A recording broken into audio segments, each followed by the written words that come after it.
be smart, get the advice at the front end, feel confident that you're in the right place, not just for now, but for later on, as you expand, as you grow, as your funding grows, as your profits grow.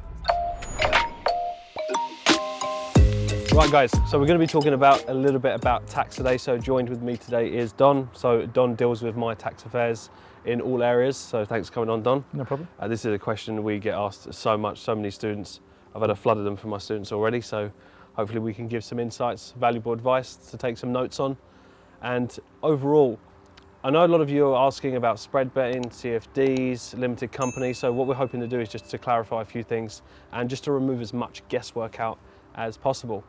So Don, where do you want to start? So you've been trading, accountants for a long time. You've got about 30 years experience, right? 30 years experience, yes. Yeah, so you specialise in that area of we do, yeah. Crypto, trading tax. Trading, yeah. What would you say is the number one thing people come to you with? We've had students come to you as well, we've recommended. Yeah. What do they kind of go in with that mindset? Because spread betting, we get asked all the time, is spread betting tax free? I think the overriding question that we get is the students and your clients want to understand structures. What structure should they be in? What structure shouldn't they be in? So at least they're thinking about it. I think we talked about it off camera. You need to be smart. So you're smart enough to get into trading FX, spread betting, CFDs. So you need to be smart at the front end and understand the tax position and the structure that you're going to put that in. So the taxable question will depend on each person's personal circumstance. So what we tend to do is we tend to say to a student that we would want to do a risk assessment because a number of students, not necessarily yours, but the students at large, tend to bury their head in the sand, right, and hope it doesn't come. So what you get with us is you get us looking at individually, risk assessing your position, your circumstances. Is spread betting taxable? Are you trading? If you're trading, what business structure should I be in? What business structure shouldn't I be in? Which one's going to benefit me most? All of those kind of questions. So what we do is we effectively take a student on a journey. So we get them at the start. We get them to understand what that's all about in all of those forms, including crypto. And depending on their personal circumstances, tailor make a journey over the next year, 2 years, 3 years. You don't necessarily have to jump into a limited company. You don't necessarily have to be a sole trader. It will depend on your circumstances and how we structure that as to the answers to those questions. So you're not going to, the answer isn't just necessarily yes, no, you're going to pay tax on that and you're not going to pay tax on that. It's one that needs studying based on individual personal circumstances. Yeah, so you want to remove the guesswork and just get the assessment. Yes, exactly that. So you don't want to be burying your head in the sand and hoping and guessing from what you've read on the internet, all right? Because whatever you read on the internet, 75% of it is gobbledygook, it's just not right. And the other 25%, you're really not sure. So why guess? Come to the people that know, right? And then you can take the guesswork out of it, right? And then you can, if you worry about those kind of things, you can sleep at night. Yeah, I think a lot of people want to bury their head in the sand. I was there as well. 2008 was very different to when I first started trading, but even then it was the same. As long as it's spread betting, it's tax free. And then I thought, well, as soon as I scale up to £1 million plus, I'm fine. It's just tax free all the way. And then you realise at a later stage when you do things right. Don, so we recently started doing some videos on how to treat trading like a business. You've been in business for a long period of time. This is probably one of the most important things, the structure of things, right? How do you structure things in the right way? Do it the best way from the beginning, so then you can set yourself up for success. Yes, absolutely. That would always be our advice. But that's not to detract from the fact that if you find yourself just starting out, for example, as a student, do I need to be a limited company? Well, perhaps not at the start. So the choice of structure at the beginning doesn't necessarily mean that's going to be your structure for the rest of your trading life. Exactly. And if you find yourself becoming successful or more successful than you anticipated in a shorter period of time, don't worry, you're in the right place. With us, you're in the right place. Tell us what's going on, and we can adapt the structure accordingly. So the structures that we put in place, and they're pretty flexible such that we can maneuver people from one to the other should that be of benefit. We'll always look at it and just say to the student, well, we've looked at it, stay where you are. We've looked at it, we need to change it, and these are the benefits.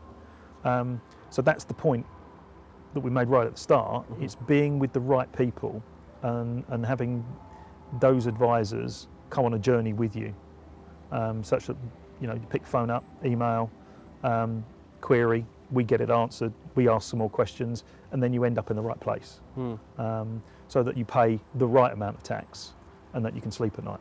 Yeah, I think that's the important thing, isn't it? Yeah. You want to be able to, your head hit the pillow nicely, and not be worrying about things. And a question I get asked a lot, should I, what's your structure?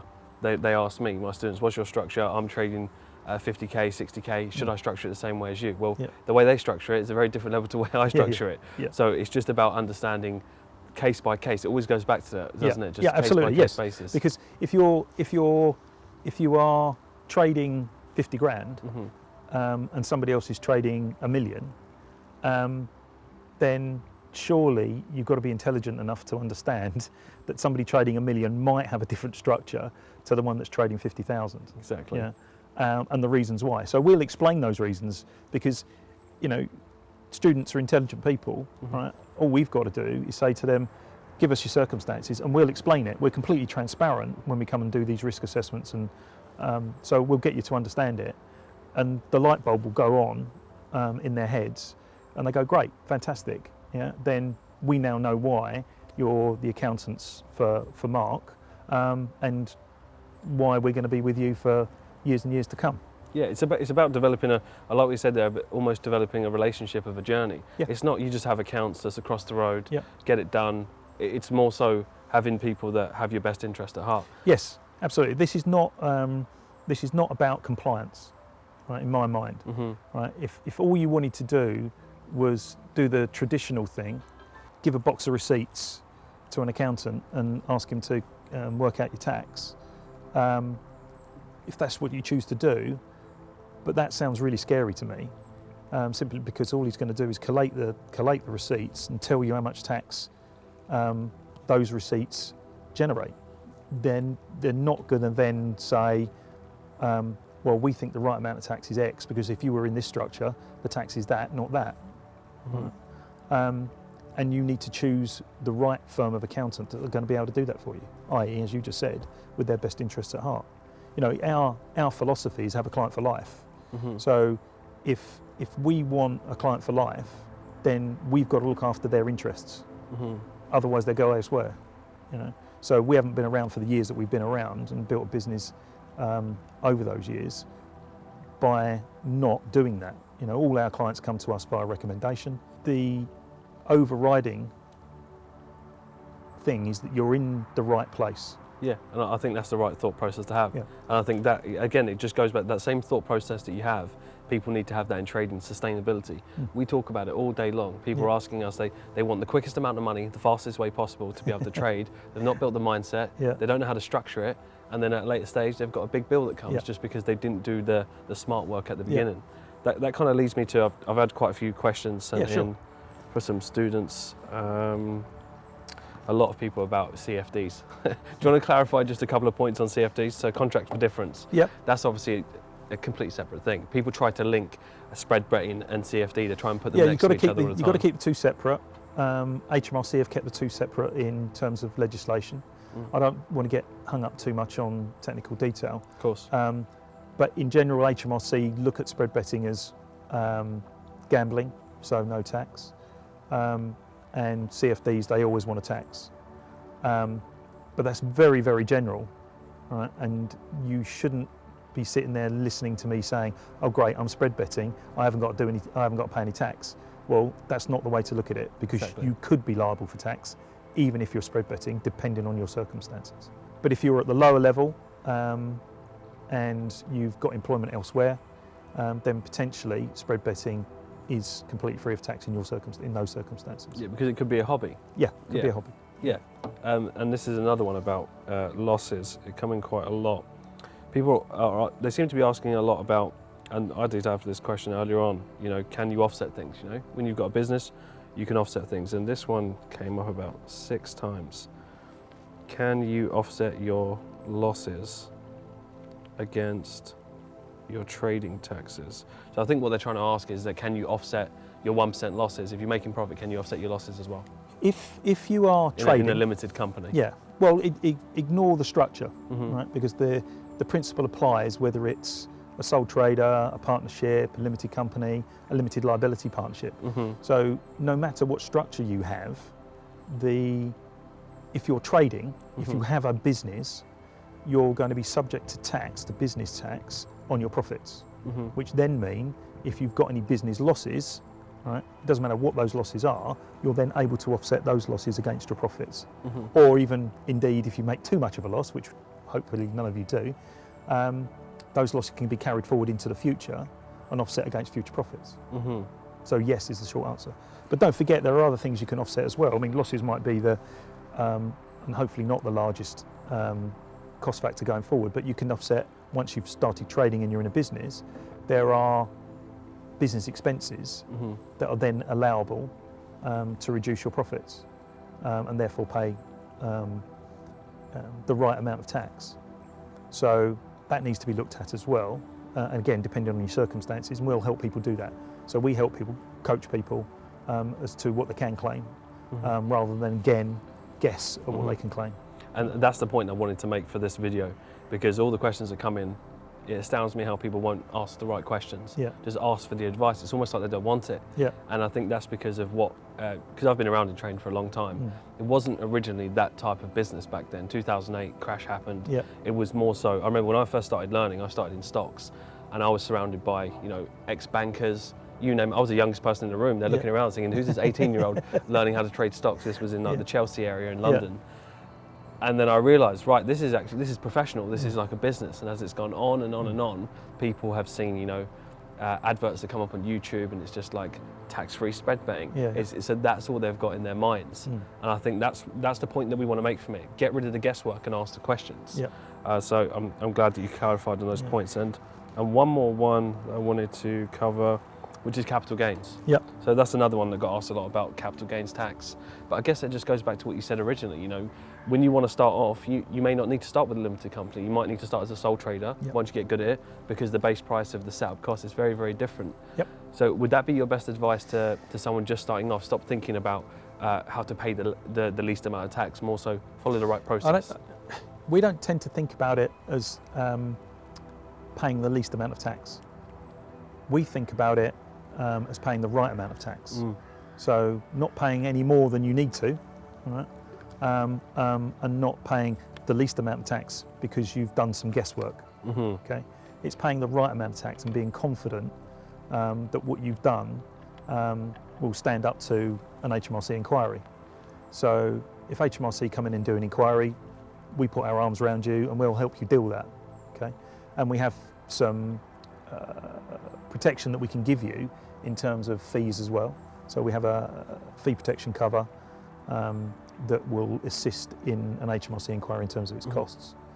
But more importantly, you get a letter from HMRC, which anybody could get, and you're confident that that inquiry is going to go sailing through because we've done the right things at the right times. But again, and we've probably said it a number of times already, be smart, get the advice at the front end, feel confident that you're in the right place, not just for now, but for later on, as you expand, as you grow, as your funding grows, as your profits grow. Exactly. Right? You don't then have to think about, all right, I'm with this accountant who's a one-man band, right, but I've outgrown him now, I need to go and find someone else. Well, with us, you don't need to do that. Yeah, and I think that's the key thing there. The thing that you touched on, which is really important, is the confidence. Have your head rest at the pillow at night. You just want to be able to sleep comfortably. Otherwise, you can't really grow. You're not putting the right energy out there, and you're constantly worrying. So you probably won't grow anyway. I've been in that place before where I'm so focused on that stuff, it did not work. Yeah. But once I got the right structure in place, I can feel confident knowing anything that you do for myself, it's all done, but for the long term as well. Yeah, and we can, I think if you go back to the original question, we can unravel the uncertainty of which tax you fall into, if any. Mm-hmm. Yeah. So, is it capital gains tax? Is it tax-free? Is it income tax? Is it business tax? You know, there are a lot of taxes out there, and depending on what you're doing, will depend on which one you fall into.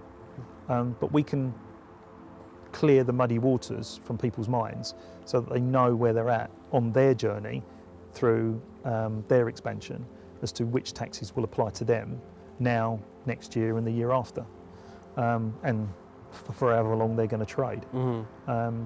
So one of the things that, you know, I'm sure your guys have to do as well as us, you know, we're challenged every 6 months. You know, there's a budget now every 6 months. So we're having to stay on our toes as a result, understand what that means for every one of our clients, and where potentially we see some opportunities or some advantages, or we need to change structures as a result, we're going to let everybody know. Exactly. So get the advice is the smart thing to do. 100%. And there's one other question that gets sent in a lot, and I know it changed recently, crypto. Yeah. So now I know the answer for mine, yeah. which I know for a while anyway, but yeah. again, it used to be, I mean, the people that kind of, I won't say got away with it, but the people that were in the earlier stages of when it wasn't taxed, thoroughly enjoyed it. But for now, straight 20. Yeah, crypto, there's no way of getting around it. Yeah. HMRC have decided that they've created a new tax for it.